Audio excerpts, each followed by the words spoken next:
What's up, everybody?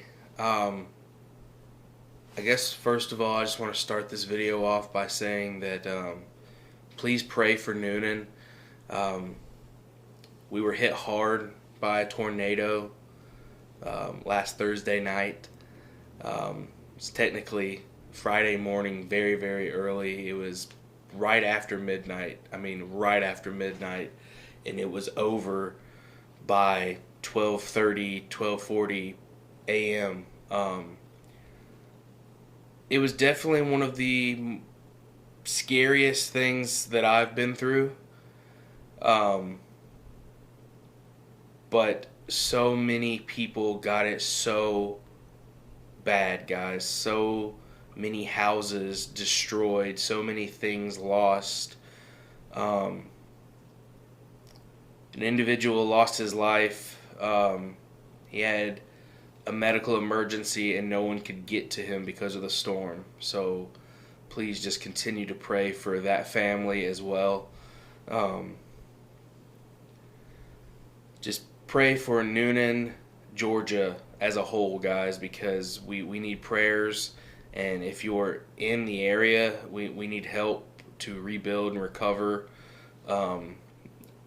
I don't know if anything this size, a storm this size, has ever hit this area like this before, but this was pretty bad, guys. So let's just get into the story. So, like I said, it was late on Thursday night. I had actually just gotten over a stomach bug. It was the norovirus. It was just like the stomach flu. It lasted 2 days, and then like on that third day, that was Thursday, I finally began to feel normal again, like a human, like alive. You know what I mean? Anyway, I was just sick, and I finally felt better. We had watched a little bit of TV as a family that night, and then we hit the hay. We were trying to go to bed. Darby went to sleep pretty easy. Baby boy was asleep. And then it started to storm, thunderstorms and everything. And I knew it was going to thunderstorm. I didn't know how bad it was going to get. But basically, I couldn't sleep. I could not. I was restless. However, I had been in the bed for about 39 hours prior to this, trying to get over that sickness. And I slept a lot. So part of it was that. Part of it maybe was the storm.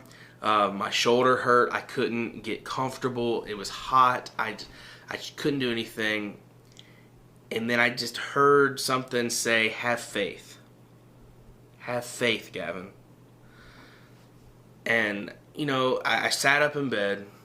I was like, this is crazy. And I started to notice that the lightning was illuminating our bedroom like I've never seen before. It was kind of magical. It was very mesmerizing, and I started to see how it started to illuminate the whole room, and I'd never seen anything like that before.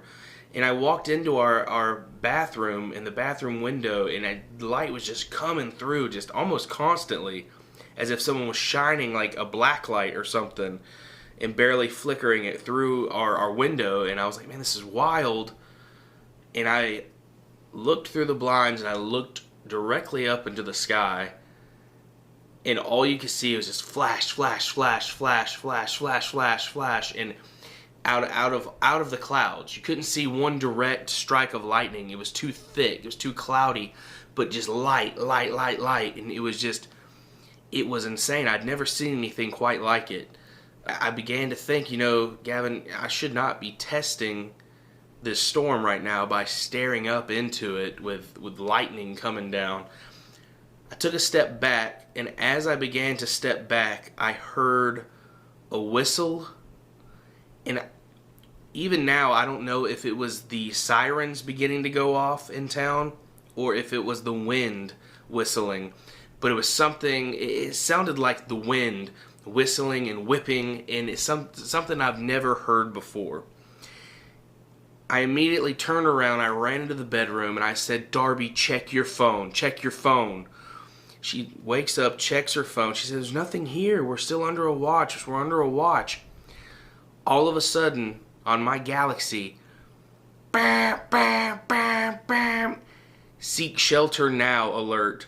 We were in a tornado warning. Seek shelter now. Extremely dangerous conditions. Severe weather. And I said, get up, get the kid now. You know, Mom lives with us. I said, I'm going down, I'm getting Mom. We got to get in the basement. We run downstairs. I get Mom. We go down to the basement. Then things start to get scary. We're down there. The power's still on. We have the lights on. All the doors in the house are locked. Obviously, we were asleep at night, and we just started hearing the wind just pick up and pick up. The rain started raining really hard. Just, and all of a sudden, we're sitting down there, and everything starts to taper off. Lightning strikes once. The power goes out. We're in darkness in the basement. We start using our phone lights to see. I got Darby and baby boy are on a little air mattress down there. We had it set up from previously because a couple weeks ago we had tornadoes in the area and we were trying to be prepared. They were on the air mattress. Mom was sitting in a chair and I was sitting between the beams in the doorway of where one of the rooms will be when we finish the basement. And I'm sitting down like this, and all of a sudden everything just gets super calm. In the calmness, it wasn't relieving, it was terrifying because I knew it wasn't over. You could tell something was about to happen. So all of a sudden, just wind out of nowhere just starts wailing the house. The house starts to tremble. Thunder, lightning, wind beating the side of the house between. You could hear it whistling between the alley, between ours and the neighbor's house. Something I had never heard before. This wind was so powerful. So powerful. And then it started to sound like it started to rip siding off. Start slapping stuff around. Mom gets down next to them, and I just place my hand on the pillar right there, on the foundation of our home, and I begin to pray. I begin to pray for the area, for other people that are in direct contact with this storm, and for safety, and to keep us all in the palm of His hand during this, because at this point, guys, I'm not going to lie to you, I began to become terrified. This was definitely the closest I've ever been to a storm of this magnitude. The storm only came at its closest point to me and my family and our home 3.5 miles, guys. 3.5 miles away, and the storm was doing all this at my house. I cannot imagine the fear of the people that were in homes that got directly ran over. It was scary, but I began to pray, and then after I prayed, I remember the voice that I heard just said, have faith.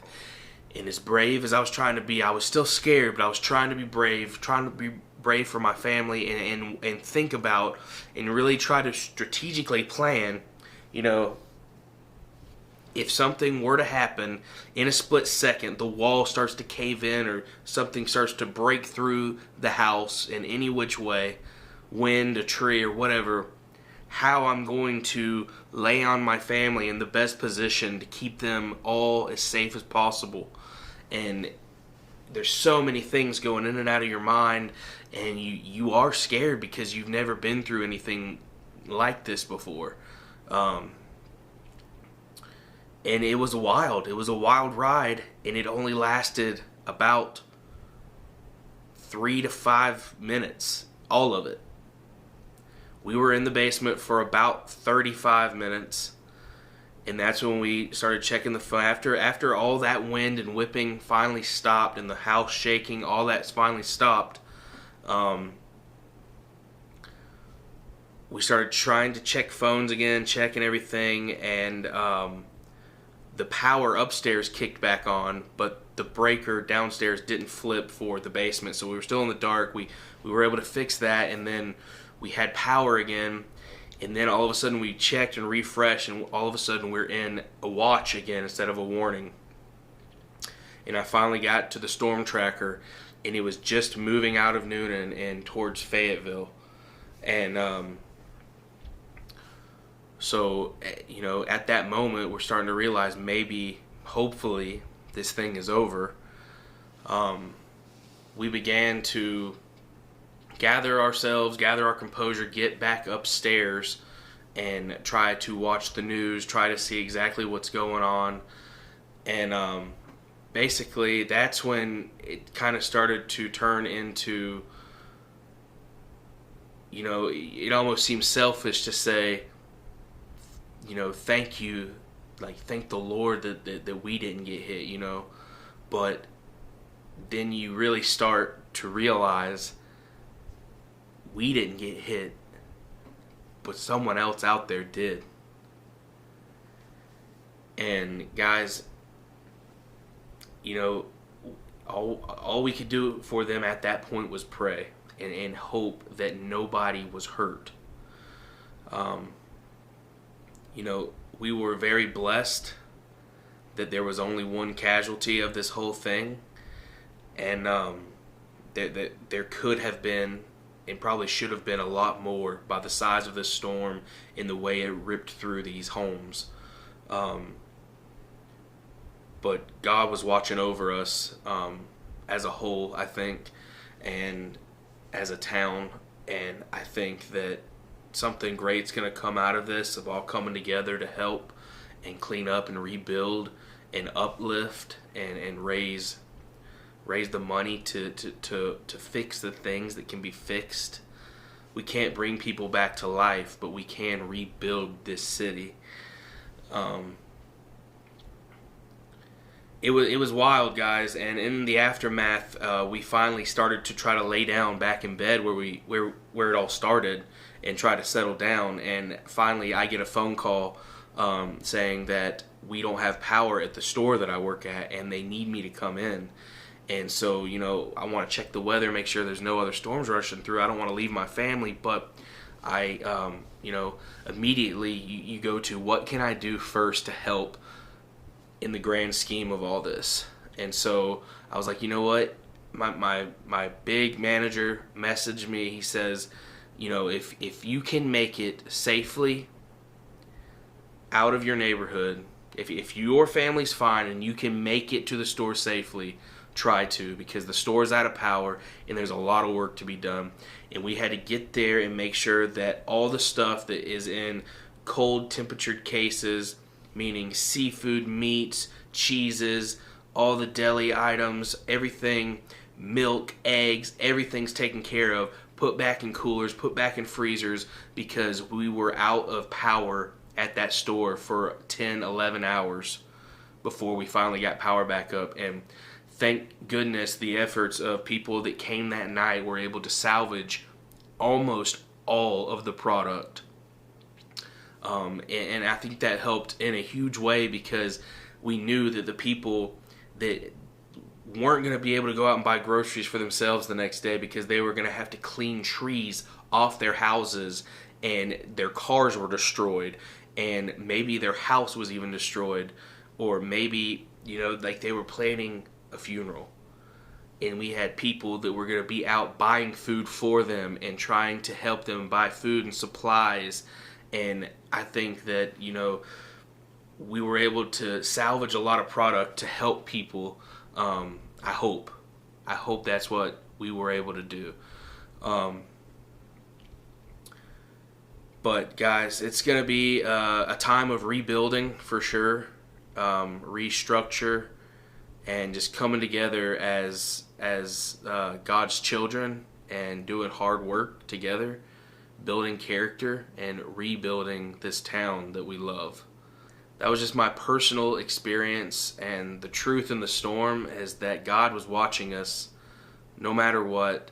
He was watching over us to keep everyone safe in the midst of all that chaos.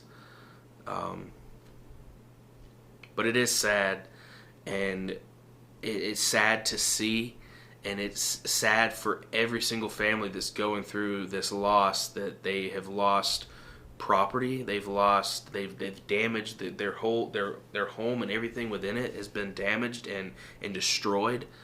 I cannot imagine, guys, because as I left that night, 20 minutes after the tornado had hit, 3.5 miles away from my home, the only thing on my street was pine straw. No branches, no gutters, no trees on houses. We were extremely fortunate and extremely blessed that nothing happened at all where I was, being so close to the chaos. And on the other side of that, there's a lot of other people out there that absolutely got destroyed. So guys, I'm just asking you to please, number one thing to do is just pray for Newnan, Georgia. Pray that we can recover from this, and pray that we get all the supplies and help that we need, and just pray for the families that lost everything, that they can rebuild and be better for it in the long run. So, as always, guys, I know this wasn't a regular video, but much love. Peace out.